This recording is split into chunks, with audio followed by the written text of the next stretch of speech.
first light of dawn creeps through your window, and in that fragile moment between sleep and waking, your day hangs in the balance. Before your eyes fully open, the battle begins, not with the world, but with yourself.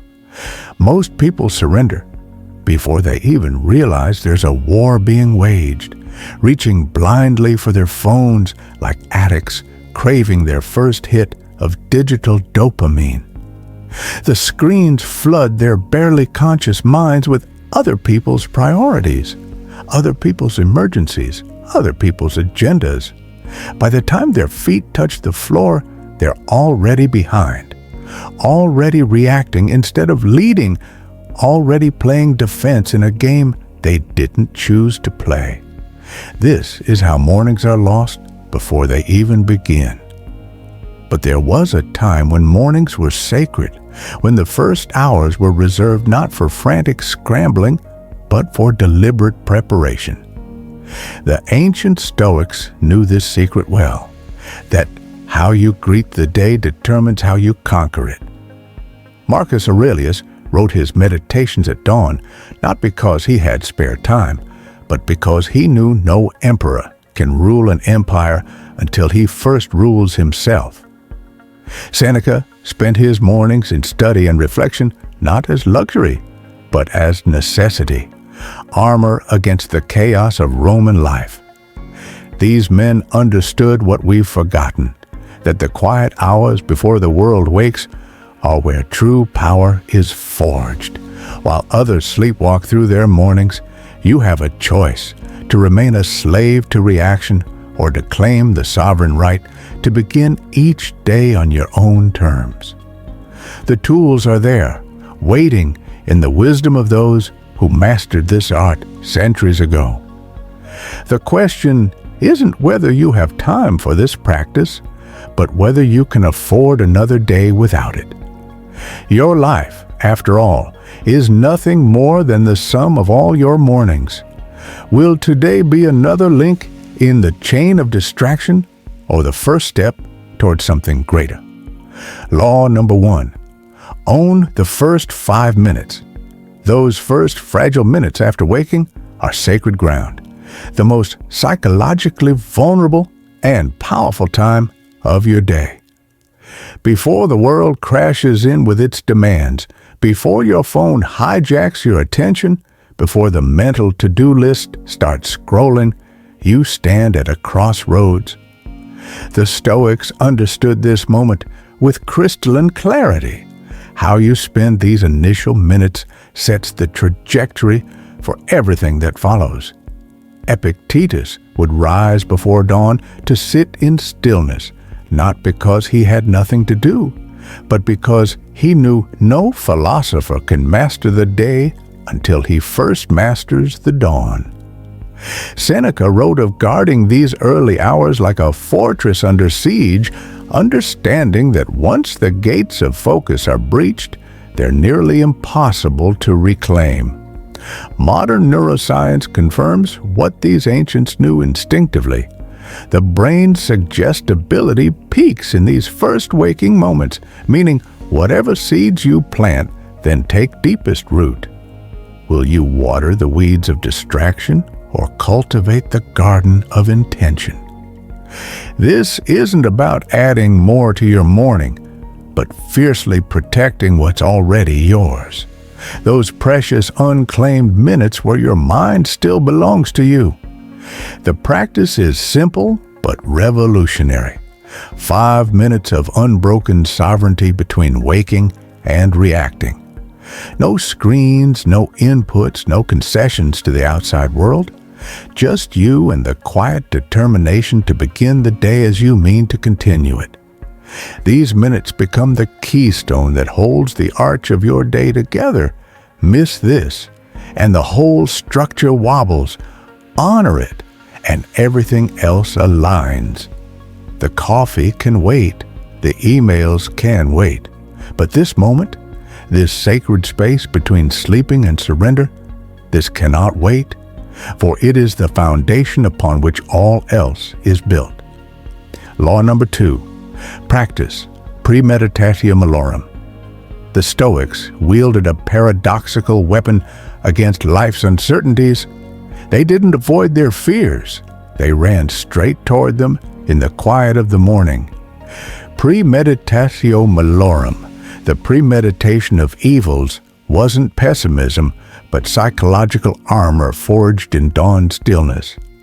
Seneca would begin his days by mentally walking through every possible disaster, losing his wealth, his status, even his loved ones, not to dwell in misery, but to drain those scenarios of their paralyzing power.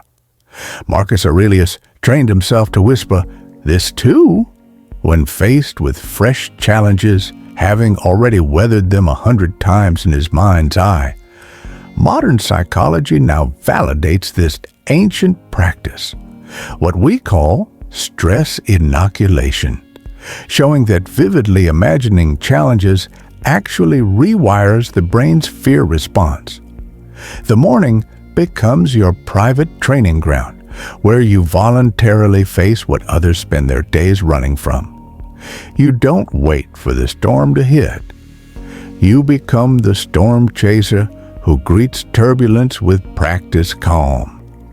By mentally rehearsing setbacks before breakfast, you transform potential future catastrophes into familiar terrain you've already navigated. When the actual blows of fortune come, as they always do, they find you not wide-eyed and trembling, but nodding in quiet recognition. Ah, yes, I've met you before in the theater of my mind. This is how ordinary people become unshakable, not by avoiding darkness, but by making it their daily sparring partner at sunrise. The practice feels counterintuitive. Why invite trouble when none exists? Because true freedom isn't the absence of fear, but the mastery of it. And mastery begins in those sacred morning hours when the world still sleeps and your courage can stretch its limbs undisturbed. Law number 3, move before you think. The ancient Stoics understood a radical truth. Modern science now confirms action doesn't follow motivation. It creates it. In the fragile hours of morning, when excuses whisper loudest and resistance holds its strongest grip, the wisest move is to bypass the mind's chatter entirely and let the body lead.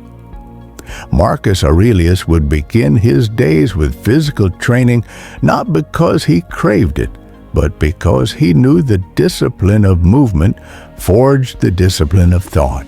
The moment your feet hit the cold floor, your muscles engage and your breath deepens. You've already won your first victory, not through debate, but through motion. Modern neuroscience reveals this secret.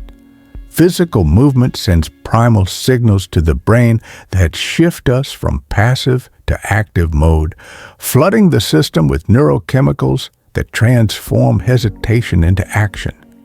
The Stoics didn't wait to feel ready. They understood that readiness emerges from doing, that courage isn't the absence of fear, but the triumph over inertia. Your morning workout becomes more than exercise. It's a philosophical statement that you won't be held hostage by your own thoughts. Whether it's 5 push-ups or a 5-mile run, the act itself is secondary to the truth it instills, that you are someone who moves when others merely contemplate moving. The cold shower that follows isn't about cleanliness, but confrontation, a daily reminder that comfort is the enemy of growth, and that true strength is born in those shuddering moments when every fiber screams to retreat, but you choose to remain. This is how ordinary mornings become extraordinary, not through grand gestures, but through the accumulated power of small, consistent victories over the softer version of yourself.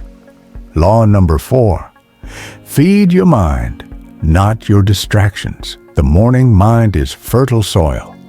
Plant wisdom or weeds will grow unbidden. While most surrender their precious mental clarity to the digital onslaught of news feeds and notifications, the Stoics cultivated their dawn hours like sacred gardens.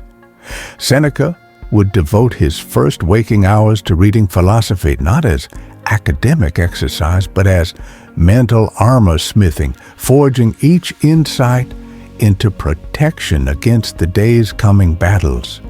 Marcus Aurelius filled his journals not with reactions to external events, but with carefully chosen principles to guide his inner world. Modern neuroscience reveals what these ancients knew instinctively. The content you consume in those first vulnerable hours literally rewires your neural pathways, shaping how you interpret everything that follows. The emails, the headlines, the social media scroll. These aren't neutral inputs, but cognitive barbarians storming the gates of your attention before your defenses are raised. The Stoic alternative is deliberate nourishment, a single page of timeless wisdom that elevates rather than agitates, a moment of reflection that grounds rather than scatters. This isn't about information consumption, but mental architecture, constructing an inner citadel strong enough to withstand the siege of modern distraction. When you feed your mind before feeding your distractions, you don't just change your morning. You change the very lens through which you view reality. The words you absorb at dawn become the voice in your head at noon, the calm in the storm when others lose themselves in chaos. Choose them wisely. Law number 5. Define your one win. The Stoics measured days not by hours spent, but by meaningful victories claimed. Before the world could impose its endless demands, they would declare their single, non-negotiable triumph, what Seneca called the daily soul's work. This wasn't about checking tasks off a list, but about choosing one anchor that would hold fast when the tides of chaos rose. Marcus Aurelius would begin his mornings by asking not, "What must I do today?" but "What must I become today?" Framing each day as a sculptor would a block of marble, removing everything that didn't resemble his ideal self. Modern productivity science confirms this ancient wisdom. The human mind thrives not on multitasking, but on singular, purposeful focus. Your one win becomes more than a goal. It's a philosophical stance against the fragmentation of modern life, a declaration that you'll leave this day fundamentally different than you entered it. Whether it's completing a crucial project, having an uncomfortable conversation, or simply maintaining unbroken calm amidst turmoil, this chosen victory becomes your compass when distractions threaten to pull you off course. The evening sun will find you either shaped by intention or eroded by reaction. The difference lies in that morning moment when you distill the ocean of possibilities into one meaningful drop of progress. This is how ordinary days compound into extraordinary lives, not by chasing everything, but by conquering what matters most with relentless consistency.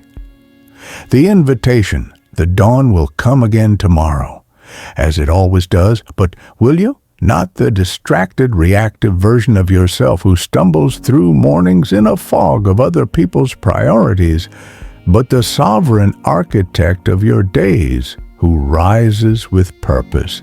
These ancient Stoic practices aren't relics of a bygone era, but timeless weapons in the quiet war for self-mastery that plays out in your first waking moments. The phone will still buzz. The world will still demand. The chaos will still swirl. But now you possess something unshakable, not just techniques, but an ironclad philosophy for transforming mornings from battlefields to forges where the best version of yourself is hammered into being day after day. This isn't about perfect execution, but about showing up each sunrise to wrestle the angel of your potential until it blesses you. The invitation isn't to another routine, but to a revolution, where 5 minutes of stillness becomes your declaration of independence, where premeditated hardship becomes your secret strength, where one intentional victory becomes the thread that weaves ordinary days into an extraordinary life. The sun rises indifferent to whether you're ready or not. Will you meet it as a slave to circumstance or as the author of your destiny? The choice, like the dawn, is yours alone to claim.